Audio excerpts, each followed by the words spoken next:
then we amongst the creation, we have hands as well.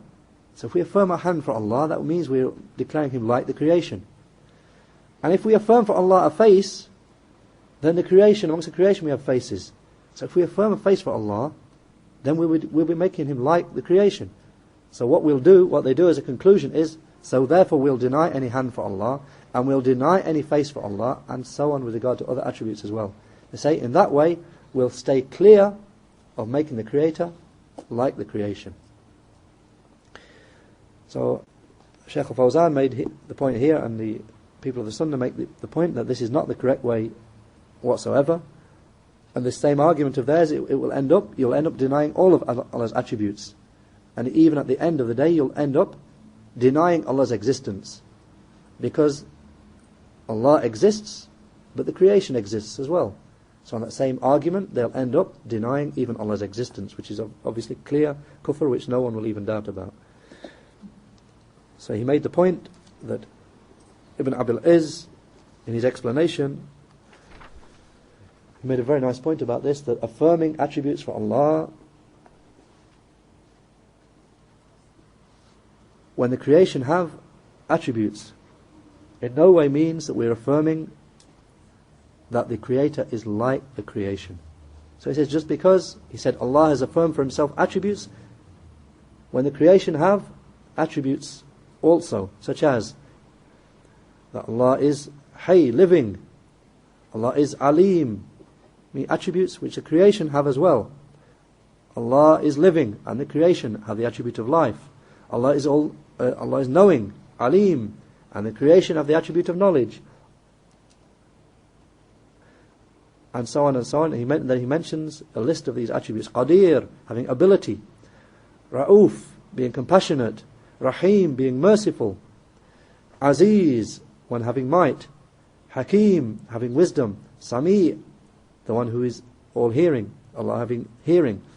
Basir, having sight. And so on. He mentions attributes which Allah affirms for Himself, whereas the creation have attributes as well. Then he mentions different ayahs where these same attributes are also affirmed for the creation. And he makes the point, which is the important principle that we have to keep in mind, that when we affirm an attribute for Allah, then we affirm that attribute as befitting Allah's majesty, as being an attribute that befits the Creator. So when we affirm for Allah that He is Hayy, the living one, then we affirm that He is the living one as befits the Creator. I mean, a life which befits the Creator, a life which is without end and without beginning, a perfect life. And likewise with regard to the rest of Allah's attributes, that we affirm an attribute for Allah as befits His majesty. And when we affirm an attribute for the creation, then Shaykh Yahya also made the same point, that when we affirm the attribute for the creation, we affirm it as befits the creation and befits their deficiency. So when we affirm life for the creation, then we affirm a life which is deficient, a life which they didn't have before a certain stage, and a life which will come to an end. And when we affirm for the creation knowledge, we affirm knowledge which they didn't have before, knowledge which they had to gain slowly by stages, which grew, and then which passes away and will end. So we affirm for them knowledge which befits them and befits their deficiency from the creation. So what we affirm for Allah is something different to what we affirm for the creation. We affirm for Allah perfect attributes that befit His majesty. And when we affirm for the creation, we affirm attributes as befits their deficiency as created beings. And Shaykh Yahya made the point to make it clear it, where he said these people who deny Allah's attributes, for example those who say we can't affirm a face for Allah because then we'd be making Him like the Creator. He said, then what about amongst the creation? If you said to a person that your face is like the face of a dog, the person would not accept it. One of these people, if you said to these deniers, your face is like the face of a dog, he would not just nod his head and agree with you, yeah, you're right, my face is just like the dog's face. He would get angry and he would say, how dare you say such a thing, that my face is nothing like the face of a dog. I mean, the dog looks ugly and squat nose and the like, and my face is, Allah has made my face much better than that. So he said they'd say And they realize what a great distinction and difference there is within the creation between the faces of people, the faces of dogs, the faces of clocks, the faces of a cliff, and so on. So that this is just within the creation. That within the creation faces differ, then how about the creator of all? That when we affirm a face for him, we affirm a face that is not like the face of the creation. Rather a face that befits his majesty, a face that befits the creator, not like those of his creation. And the same with regard to the rest of the attributes. And whoever wishes and is able, then they can go back to the explanation of Ibn Abil Iz. You also mentioned before in another gathering yourself the same you said that the life of the prophet, the life of the instant. You went on to say that Correct, bits here and there. Yeah.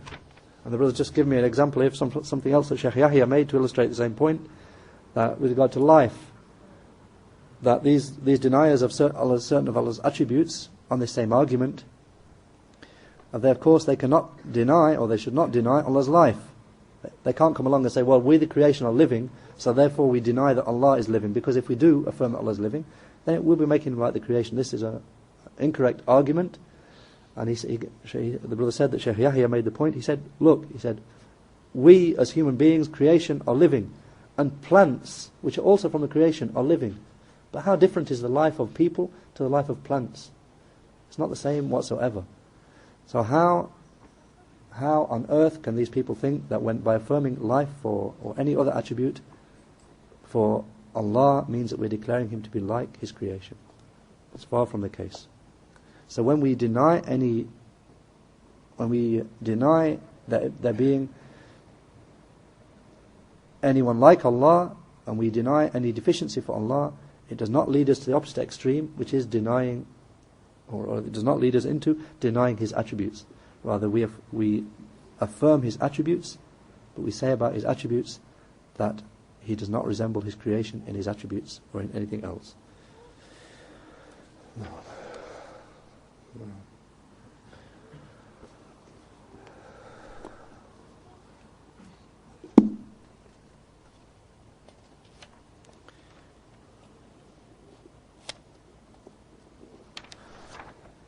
سبحانك اللهم وبحمدك أشهد أن لا إله إلا أنت أستغفرك وأتوب إليك